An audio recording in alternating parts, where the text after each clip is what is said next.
Meantime, a sailor accused of arson in the fire that destroyed the USS Bonhomme Richard was disgruntled after dropping out of Navy SEAL training. That is according to evidence presented in military court today. News 8's David Gottfredson explains what the case against Ryan Mays really hinges on.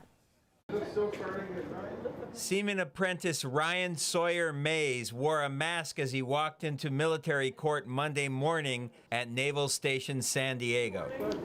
The preliminary hearing will determine whether the 20-year-old is court-martialed on charges of aggravated arson and willful hazarding of a vessel.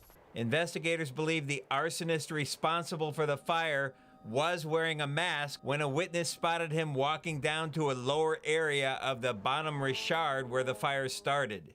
The witness said at the time he was only, quote, 90% sure the person he saw was Mays. The sailor's defense attorney told News 8 in August identification of his client is a major issue in the case. You know, it sounds to me like there may be some hesitancy on the sailor's part who claims that he saw my client. Prosecutors allege Mays was disgruntled after dropping out of Navy SEAL training and lied about it in text messages to his family. A fellow sailor told investigators Mays, quote, hates the U.S. Navy. On Monday, an ATF agent testified the fire was likely started with either diesel fuel or mineral spirits in the lower vehicle storage area of the ship. During a 9-hour interview last year, Mays reported smelling a burning fuel rubbery smell, the exact materials that were burning in the hull of the ship.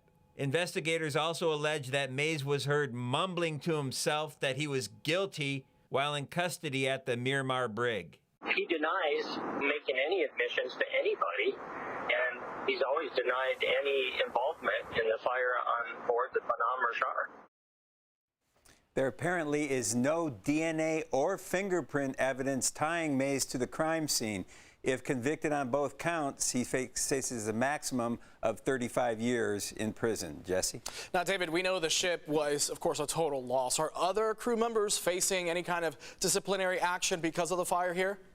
Yes, Mays is the only sailor charged with starting the fire, but a Navy investigation found many problems. Because of poor training, firefighting foam system was never activated, and there was a delay in sounding alarm bells on the ship. All right, David. David Gottfredson following the details on the Bonhomme Richard case. David, thank you.